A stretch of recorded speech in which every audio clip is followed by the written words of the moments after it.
Šesti po redu gimnazijski talent show, kojim je već tradicionalno obilježen Međunarodni dan darovitih učenika, je i ove godine okupio velik broj mladih izvođača, koji su pred punom dvoranom Doma mladih pokazali svoje plesne, voditeljske, scenografske i vokalne sposobnosti. Ovogodišnji je talent show međunarodnog karaktera otvorio ravnatelj gimnazije Fran Galović Koprivnica Vjekoslav Robotić. Da ja sad ne ubijem show svojom ozbiljnošću, želim vam sretan i početak, nek talent krene.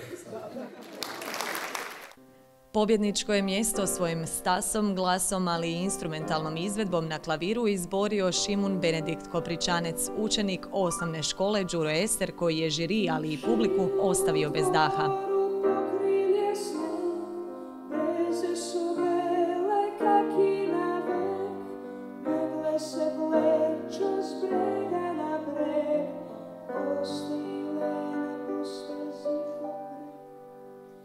Drugo je mjesto pripalo također učenici osnovne škole Đuro Ester Sari Forjan, a treće su bile gimnazijalke Doroteja Čvagić i Lucija Đaković.